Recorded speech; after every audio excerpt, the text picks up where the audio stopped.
Welcome to Marvel Us Disney. Welcome to Marvelous Disney, the podcast that discusses the most recent doings at one of the more interesting divisions of the Walt Disney Company, which is, of course, Marvel Entertainment. I'm entertainment writer Jim Hill, and my co-host, the amazing Aaron Adams, and I are recording this episode on Monday, August 5th, 2019. And you've been spending your time reading, is that correct? Or I've been reading and then working on tech issues for a friend's company. So I've been pulling my hair out with technical details and then reading the new X-Men line of comics to ease me back into tranquility. And when you're talking about the new line, we're talking about House of X, and you've managed to get your hands on issue number 1. Is that correct? Or Yeah, we've got there's going to be 2 books that are going to come out side by side. The first one that came out is House of X, which we'll talk about a little bit later on. And then just in the last week or so, Powers of 10 came out, which tells a story alongside of House of X. And as a matter of fact, at the end of House of X, on like the last page, it says, over the next year, these are the books that are going to be coming out. This is the proper order to read them in. So it's House of X, Powers of 10, number 1, and then it switches to issue number 2, and then you get a back-to-back 3 and 4, and it's kind of jumbled up. So they've given you a roadmap because it's going to be a complex journey. Okay. And this relaunch of the X-Men by Marvel Comics has some pretty fascinating implications, at least as far as the Marvel Cinematic Universe is concerned, don't you think? It has the potential to, and that's, I think, what the main thrust of the conversation is going to be, is we're going to highlight what is so very radically different about this version of the X-Men. It's unlike any X-Men that you've read to date. It is so radically different that it's very exciting to read the comic and have something fresh and new in that sense. However, if you were to gaze in the crystal ball, it may actually be able to predict what we're going to get out of the X-Men when we finally get to that path in the MCU. We'll get to that on the second half of today's show, but now let's quickly take a look at some Marvel-related news. And I think it was back in the late winter, early spring of 2018.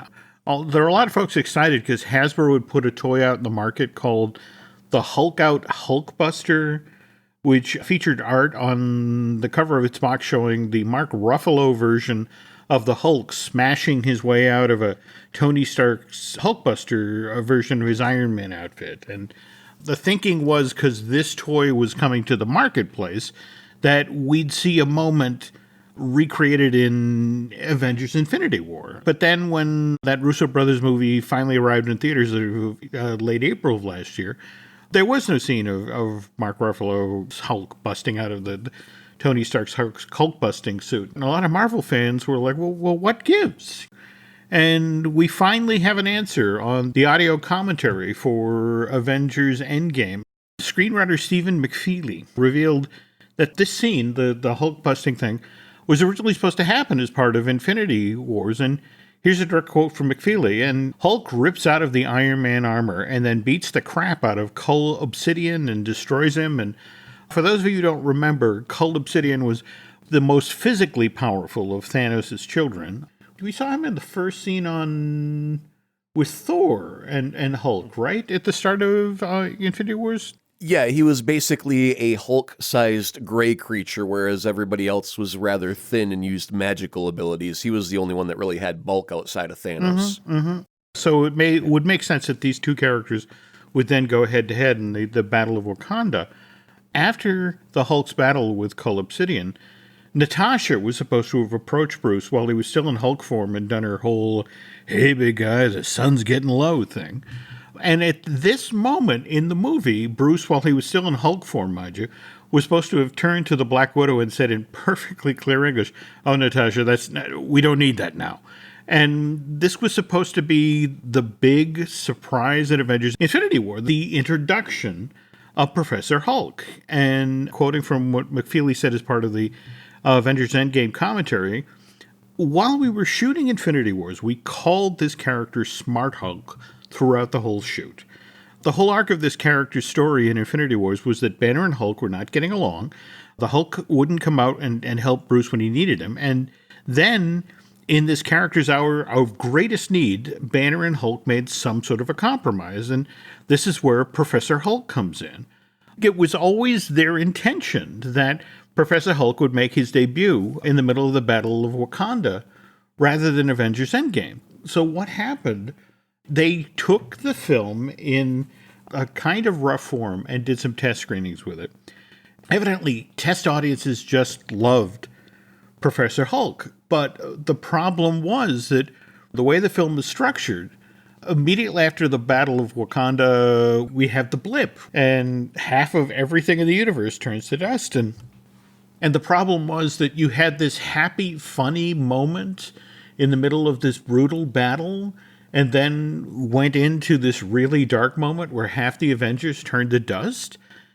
It was tough for an audience to take. Tonally, it didn't sit well at all. I mean, it's just, yeah, you're facing doom and gloom and everyone's about to die, and then you have one heroic moment that you've all been waiting for, the appearance of Smart Hulk, but it's surrounded by all of the glummest things in the MCU thus far, and totally it just would stick out like a sore thumb. So it was a very wise decision to hold that reveal till you're trying to regather the Avengers in Endgame, because what a bright, surprising moment it was, instead of getting Ruffalo, of getting Professor Hulk at that moment there. Well, it was a lot of fun. So I'm glad that they went the way that they did with it. And I'm glad that the test screenings were able to point out, we always get worried about how they, may shoot something in the last couple of months before a movie's supposed to come out, and you go, the movie's in trouble. That's them taking their stuff out, showing it to a test audience, and realizing that what may be an awesome moment just doesn't work as far as tone goes, and it works for the best in that situation. So I think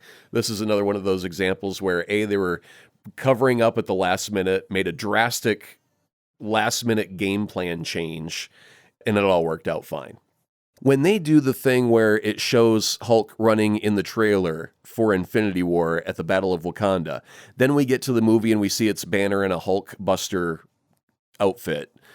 Does that bother you? Do you feel like you've been cheated or misled out of a moment? Because I'm happy that I don't get exactly what I was promised in the trailer. I get the tone of the movie, I get a general idea of what it's about, but as I'm enjoying the adventure, I'm not picking out what wasn't in the trailer. That doesn't happen till well after the movie is over.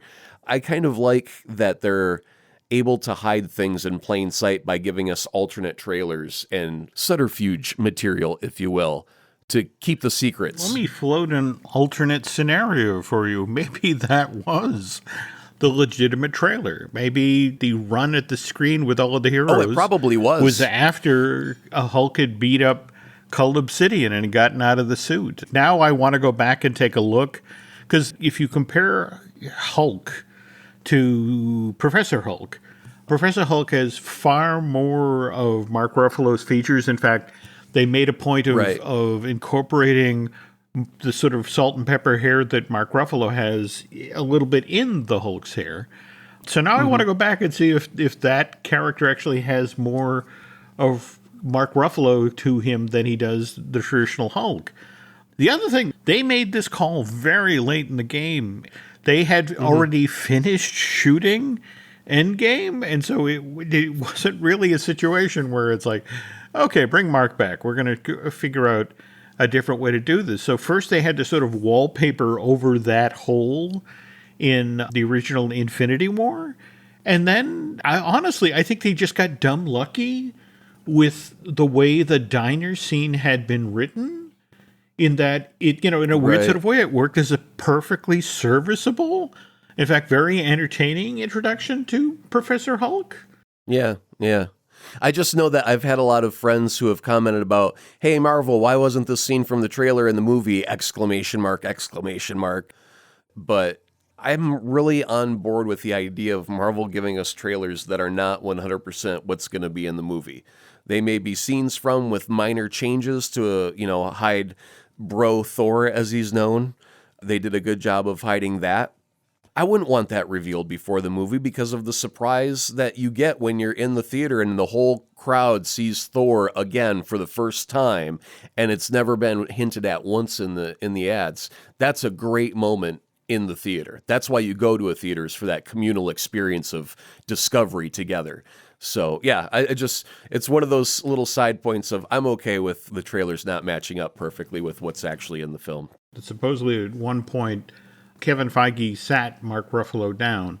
Then they were talking about the idea, rather than doing a standalone Hulk movie, that wouldn't it be interesting over, say, 3 or 4 movies that they do a movie's worth of growth with the Hulk character. So if you think about a story that starts with Avenger Age of Ultron back in May of 2015 and then continues through Thor Ragnarok and then Infinity Wars and Endgame, and so we're 4 years now. Now, before you carry on with that, I got to call storyteller hogwash to that theory. Okay. Because if you look at your list, you've got Avengers, 3 Avengers movies on that list and 1 Thor movie on that list. Okay, so Avengers is an ensemble movie.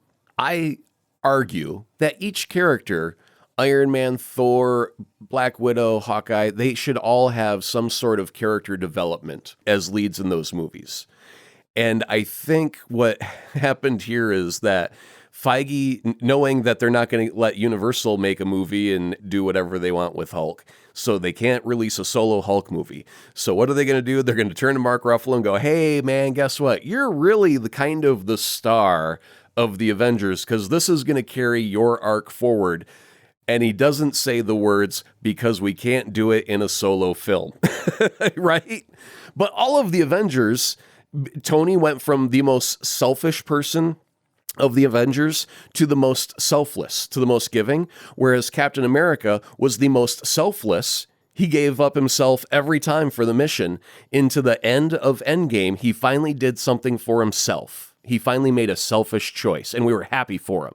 So my whole argument is, if the list consists of all of the Avengers movie and a Thor movie, each and every character that we've been following for the last 10 years better have some serious growth throughout those movies. Otherwise, they failed at telling an Avengers story, not a solo Hulk movie with his buddies, right? That's all valid, but that actually brings me to my next point, where you're Universal, and you did the original Ang Lee Hulk in 2003, and then you did your reboot with Ed Norton in 2008.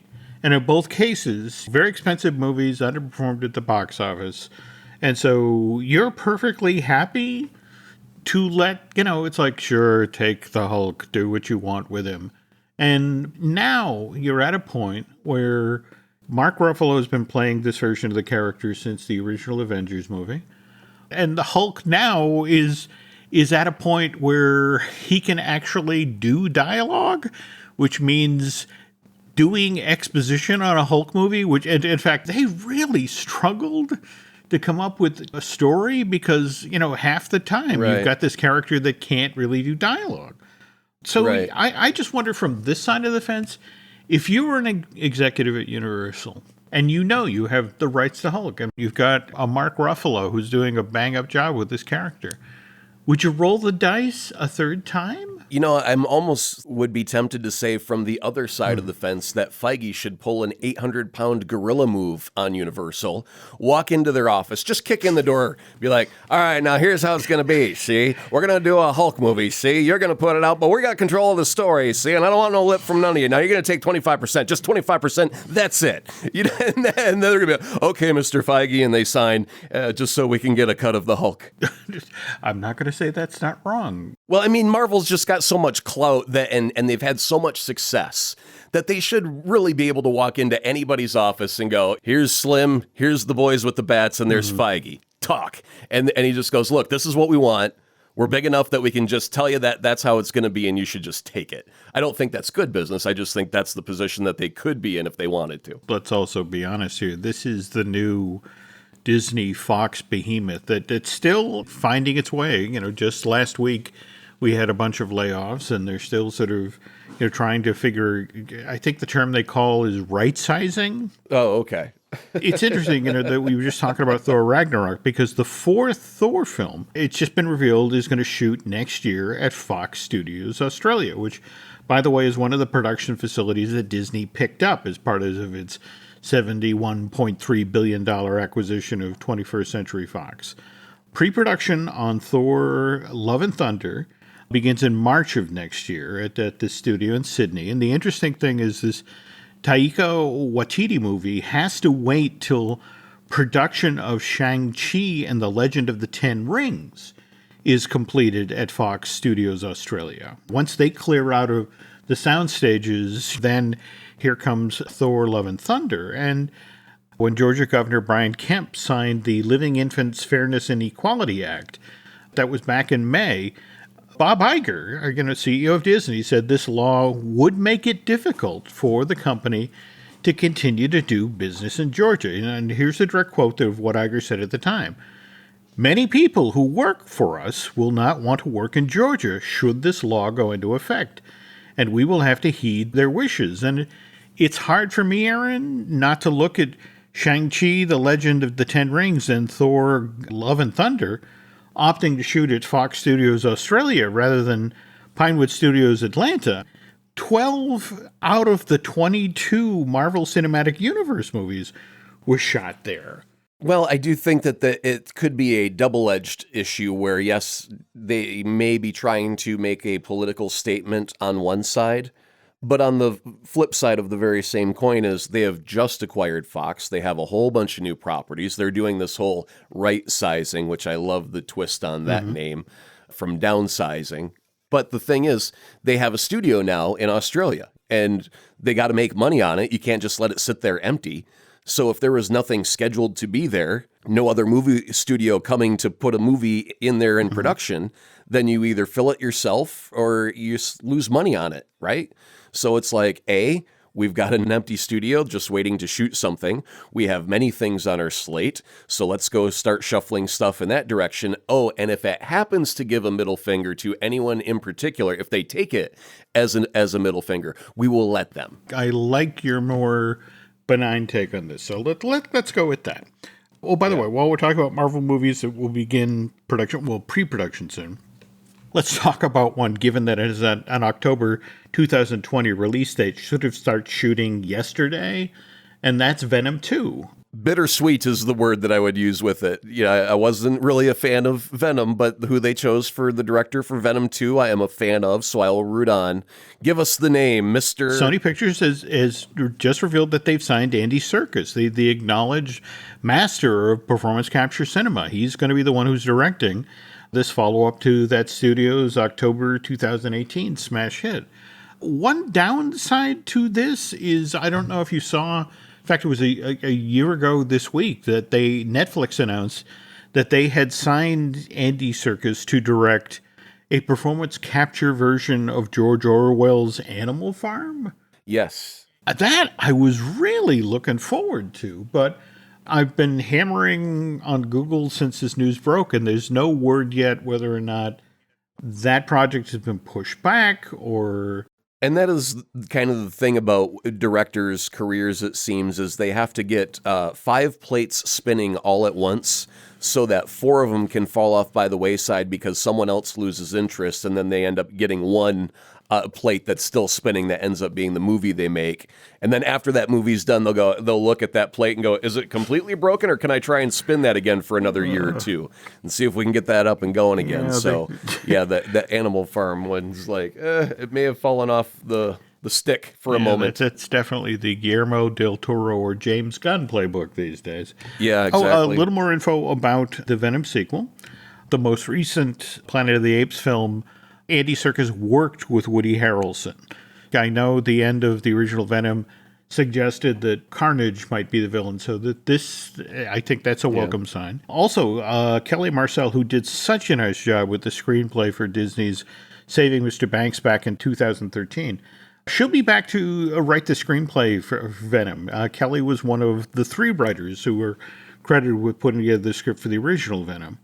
And again, while we're talking about Marvel movies that will be out next fall, I guess we should be talking about The Eternals, which is slated to be released to theaters on November 6th of next year, which is just 5 weeks after Venom 2 arrives in theaters. And just today, just before Aaron and I sat down, Deadline.com reported that Gemma Chan of Crazy Rich Asians and Mary Queen of Scots is in talks to join the cast of this Chloe Zhao film. Chan previously played Minerva in Captain Marvel. She was the Kree sniper in Marvel's crew of superheroes. And Nobody's sure quite now if she's going to be reprising Minerva in Marvel's Eternals or be playing an entirely different character. Likewise, Irish actor Barry Keoghan, who's probably best known for his work in Christopher Nolan's Dunkirk, is also supposedly in discussions to join the cast of Marvel's Eternals. And they are cutting this awfully close. I mean, production of this cosmic comic book movie is supposed to get underway early next month. To circle back to the story we were just talking about, the Love and Thunder and Shang-Chi and the Legend of the Ten Rings shooting at Fox Studio Australia, it's worth noting that Marvel's The Eternals is primarily being shot at Pinewood Studios UK, not the Atlanta Pinewoods. And I want to believe you're a more benign take on this, Aaron, but it's hard not to look at the fact that the next three Marvel movies, and if we add in Black Widow, which is also now shooting at Pinewoods in the UK after extensive location work in Norway and Budapest, that's 4 Marvel movies being shot overseas after 12 out of 22. Hey, there's also the factor that it's entirely possible that the Atlanta studio is booked by another film production. Okay. All right, we're going to bury the needle in benevolent here. That's what's going on. They're booked. I'm sorry, we'd love to do another Marvel movie, but we've got the Fast and the Furious 26 to put out.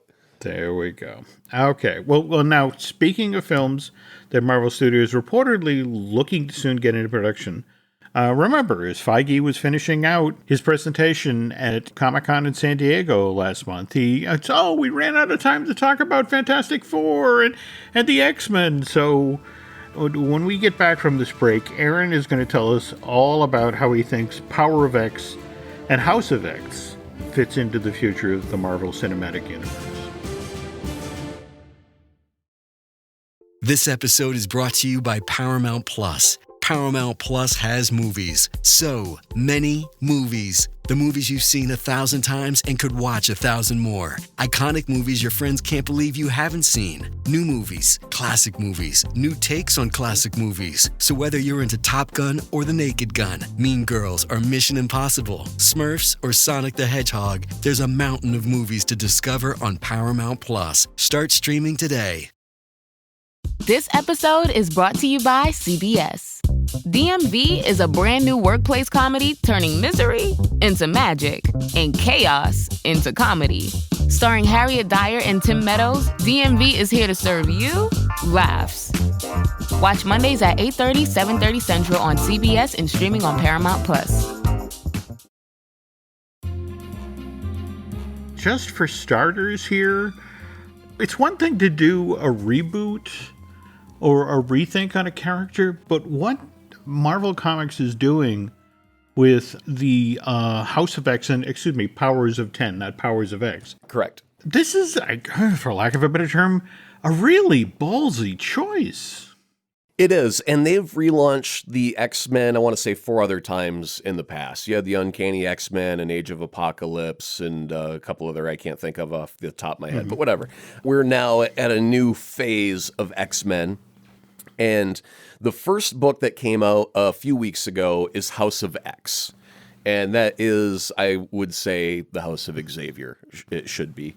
And I'm also going to have to say that House of X takes place 10 years in the future from today. We've got Charles Xavier who is walking about. He's wearing something that appears to look a lot like Cerebro permanently attached to his head, and it covers his eyes, so only his nose and his mouth are visible. And it gives kind of a creepy vibe to Xavier all of a sudden. In the opening pages, we have several X-Men appear to be birthed out of some sort of pod, out of some sort of tree. That makes no sense. We visit locations like Mars, the Moon, Washington, D.C., the Savage Land, which is one of my more favorite lands of the X-Men. And I kind of wish we got to visit the Savage Land in the X-Men movies, but maybe in the future. And then they also take us to a new place called Krakoa. And Krakoa is going to be a focal point for a lot of reasons in this storyline. It is a small island just northeast of Australia. It is the home to mutant kind, and they offer amnesty to all mutants of Earth. and they export Krakoan flowers, which has many, many uses. And the funny thing is, this comic is very, very thick, and it's an info dump. You get to pages where it's just black and white, like dossiers that Xavier sends to mutants to let them know about what a mutant is, what the flower is, what kind of drug it can be turned into. So the Krakoan flowers can be turned into a drug that just extend the life of any human. Doesn't matter how sick you are, just adds 5 years to your life instantly. It can also cure any form of mental disorder or ailment, whether you've got a minor headache or schizophrenia. It can cure it. I mean, we're talking miracle drugs here that save humanity. Now, if a mutant uses it, it has a different ability. Like, it can be used as a gateway between two different locations. It's a flower. So if you plant this Krakoan flower on the moon and you plant one on Earth, a mutant can use it to teleport from the moon to Earth and vice versa. Very, very different than curing a headache. It also has a very negative use, which the people of Krakoa are not yet aware of. And so, yeah, that's like a little mystery element that's kind of floating out there. So that kind of comes in one of Xavier's dossiers to mankind to let him know what's up. So what he wants, Xavier's new plan, we want world peace. Don't persecute any mutants for being different. You let them come to this island. They live in peace. They're free to do whatever they want. If they want to do drugs, if they want to commit murder, whatever. It's all good. Whatever you want. We just don't care. But you can't touch us on this island. And in return, we will give you these drugs synthesized from our flowers that can extend your life and cure all of your ailments. What do you say? And he appoints Magneto as his ambassador to mankind. What can go wrong with this move, I say? What could possibly go wrong? Wow. Okay. So a couple of other brief notes to kind of bring you up to speed. They tell you about Omega level mutants. That's a mutant who is so vastly powerful that they can't even measure the upper end of their ability. So for example, Jean Grey is an Omega level telepath, but she is not an Omega level telekinesis. So she's got the brain power to invade your mind higher than any other mutant on the planet, but she can't levitate stuff better than any other mutant on the planet, right? So you can see the difference there. Oh, yeah, and then at the end, they give you the proper reading order of House of X and Powers of 10 issue by issue to get through this entire massive epic story that they're starting. Now, the writer says this could go on for 10 years in the comics. He's looking long-term, right? And then we'll jump now to Powers of 10. And this is going to be a much more abbreviated version, but the actual nugget concept that's driving this book forward is just wonderful. Powers of 10 starts 10 years ago, and they're going to divide the story up into 4 different chunks. So you've got the present day timeline, which is year 1. Then it jumps forward 10 years, and then that's where House of X is taking place in the timeline. And then it jumps forward 100 years and it tells a story there. And then it jumps forward 1,000 years and tells a story there. And at the 1,000-year mark is when we find out that mutant kind and humanity have had one huge epic war. And it did not come out as the 2 survivors at the end page had predicted it would. And then it shows a picture of, basically, it looked a lot like an Adam and Eve drawing. 2 naked, a man and a woman, naked in a garden covered by bushes. And it says, we can only hope that they never regain dominance over this planet ever again. So it looks like that the humans have been bombed back to the Stone Age, like we're almost Neanderthal level right now. And mutants are alive and well 1,000 years in the future, but the war still did not go as they had thought it would. Powers of 10 is a book that's telling you 10 years ago, today, 100 years from now in the future, and then 1,000 years in the future from that.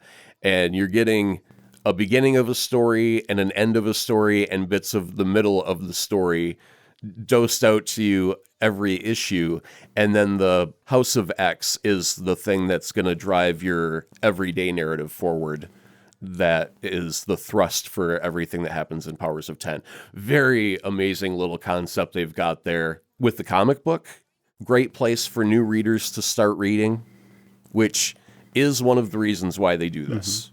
The lore has become too complex. And by the way, that lore I just rattled off sounds way more complex than anything that's come out. But like I said, with those Xavier dossiers, they give you these info dumps where they get you caught up to speed really, really quick, really, really well. So you can handle all of that mythology that they're going to throw at you in the coming pages. So it is a wonderful entry point because they have all of the stuff laid out. They've got maps of where everything exists. And they really do a good job of throwing you into the deep end, but you still feel like you're going to be able to swim through it, right? What I've been hearing from friends who have read it are excited not just for the possibilities of how this version of the X-Men will play into, say, the Marvel Cinematic Universe, but they're also excited because in the last couple of pages of number 1 of House of X, the Fantastic Four, or at least Sue Storm and Mr. Fantastic, come on the scene. That's what's intriguing about what Feige said, that, we're not just getting a reboot of Fantastic Four, we're also getting new X-Men movies, and it's hard not to look at these last couple of pages, and especially the potential thing that they set up. Are we allowed to talk about that? Before we do, for any of the lesser on the geek scale that don't know, Fantastic Four is referred to as the first family of Marvel. This is, as the way Marvel views it internally, the most important property they have to them emotionally, it seems. That they care about this family more than anything because it was the start of Marvel Comics, and therefore it deserves to be treated like a crown jewel. So the fact that we could get a new version of the Fantastic Four, that this might be a gateway into that, is indeed very, very exciting. But for, the casual MCU viewer, they may not know who the Fantastic Four is, and they may not know why they're so important to Marvel or why they're taking their sweet darn time with it, because they want to get it right. If you look at the Marvel timeline, we've got Fantastic Four was introduced in November of 1961, and literally less than 2 years later, we get our very first issue of the X-Men in September of 63. So these two are very, very early on properties for Marvel. And the thing of what they're doing with House of X is it's not Magneto. Who is the character? No, it is Magneto who's the ambassador, right? Yeah, and he just basically says, time's up.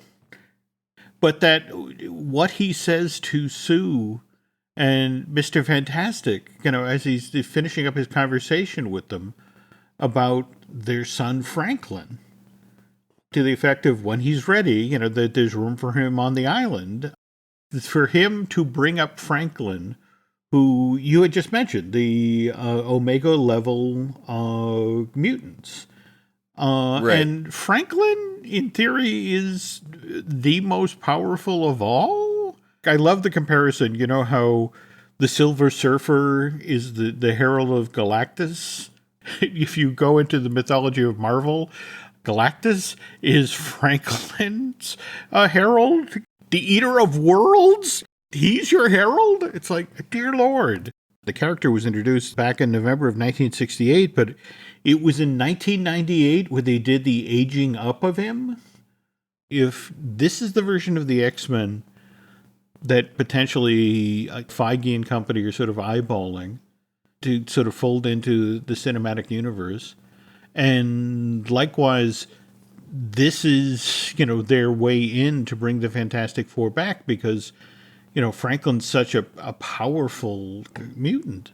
But wouldn't you have to do the Fantastic Four movie first and introduce those characters before you bring the X-Men to this world, or? No, I think you could do it just the way that they've done it in the House of X comic, where you start telling the X-Men story and you get to the last panel and there's all of a sudden the Fantastic Four and the credits roll. And everyone goes, what? Huh? Who? Huh? They lose their minds. All the buzz is built in for your next movie, which will be Fantastic Four a year after that, right? I mean, it just works too well that way. If they wanted to go that way, first off, let's figure out if it's really what they would do. And logically, it makes a lot of sense that Marvel sells comics to sell movie tickets and vice versa. They also sell movie tickets so that they can sell comic books. If the writer has already planned that this is going to be happening for the next 10 years of real world time, then if Marvel decides to bring the X-Men into the MCU, it's going to be happening while this comic narrative is still happening. Fox had a very long run at all things X-Men. It doesn't seem likely that Marvel would have any interest in rehashing old stories that have already been brought to you on film by a different movie studio. So I don't really see them taking a third swing at Dark Phoenix now. It's just a tainted thing, and they need to just leave it alone. Not wanting to rush into an X-Men related announcement for the MCU at Comic-Con, this allows for a year or two of the comic book storytelling to get going, see if it clicks with the fans. If it does, they have now a blueprint for their vision of the X-Men for the MCU. If fans hate it, Marvel can retcon and come up with a new game plan for the movies. Right? So taking your time is nothing but good right now, especially since you've got a brand new storyline that is so far being very well received by fans. But what if we get 5 or 6 issues in and we find out that we don't like the story where it goes and we sour on it all of a sudden? You know, Marvel's going to do some course correcting if they need to. And then if you consider only the timelines of specific characters, Wolverine's been around since at least World War II. Same thing for Magneto. So if that is indeed the case in the MCU, then we should already know about the existence of mutants by the time the Avengers have assembled. Mutants should be a thing by now because they've been around since the 60s or 70s publicly. So we can't kind of run with that theory in the MCU. Therefore, the mutant gene would either have to trigger from an event in the very, very near future, or mutants would have to come from the multiverse, or mutants from space. Like, those are the 3 options we have right now. So my bet is that Marvel's looking for an entry point for the X-Men into the MCU. House of X could be a brand new start to the X-Men, while Powers of 10 could be the overall story arc that a half a dozen X-Men movies could take up time telling that overall story.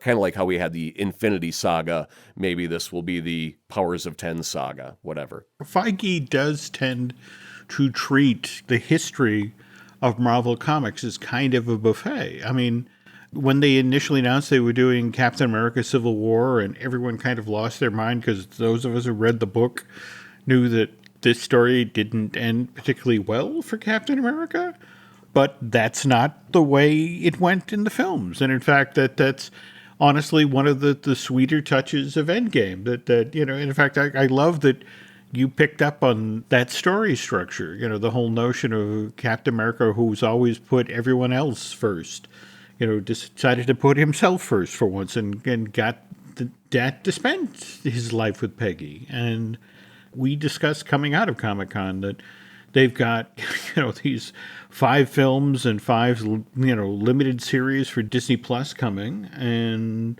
you know, no real timeline yet established for when Fantastic Four or X-Men, or for that matter, Blade, when that comes to the canvas. I think you're right. I think they're going to sit back and see how these books are embraced, and, you know, which are the more compelling / popular storylines, and in Feige tradition, cherry pick out this story thread, match it with that story thread, and manage to make something entirely new. The other thing to consider during all of this juggling act that Marvel has going on with their film slate is the fact that when X-Men was a property of Fox and Fantastic Four was a property of Fox, film-wise, comic-wise, Marvel stopped putting out X-Men and Fantastic Four comics because they did not want to be a free publicity arm for films that they couldn't control. So it was just like, fine, we're done with those stories for like the next 4 or 5 years or however long they put them on hiatus for. And that, as a result, means that a lot of fans who grew up reading comic books during that time period had absolutely no X-Men or Fantastic Four to get from that period. So they have to do a little bit of a reintroduction, which is also a great time for a little bit of a reimagining. Since they've been away a little bit, you can retool them a little bit more dramatically than if they had been around continuously uninterrupted that entire time. So, yeah, I think now is the time that they've retooled everybody dramatically, and they're going to tell a wickedly fantastic story. They're going to see how it flies, and if it grows wings, they'll go, that's our new blueprint for the movies. Let's get to work on it. And if it doesn't, they're going to look back in the rearview mirror and go, what are some stories that Fox didn't tell film-wise that we still have back there that we could do? Very cool. That cuts it, folks. I'm going to drive out and get myself a copy of it. So it's House of X issue 1. And is issue 2 dropped already, or? Possibly. I would have to check the calendar. But I recently got a brand new comic book shop within 3 blocks of where I live. So life has changed for the better for me. Very cool. Very cool. And Powers of 10, is that out or pending? The first Powers of 10 is out. Yes. All right, going to go chase those down, and hopefully by the next time Aaron and I record, I'll have done my homework, folks, and be ready to chat with Aaron about this. But until Aaron and I do get together to record a new Marvelous Disney, there's a number of shows here at Jim Hill Media we'd love for you to listen to. We've got the Disney Dish with Len Testa. We've got Fine Tuning Ritu Taylor. We've got Looking at Lucasfilm with Dan Zahair. We have the Universal Joint with Dustin Fuse. And if you could please head over to iTunes and rate and recommend our show, that would be incredibly helpful. If you could head over to Bandcamp and subscribe, that helps keep the lights on. And beyond that, anything you want to add? Or for everyone that wants to shout in on what they think of House of X and Powers of 10, if it sounds like a crazy good idea or not, send us a message on Twitter at Azaprod, AZAPROD. Look forward to chatting with you. All right. Well, thanks for listening, folks, and we'll be back soon with a brand new show. More Marvel Us Disney will be coming soon. In the meantime, check out one of the other great shows found only on the Jim Hill Media Network.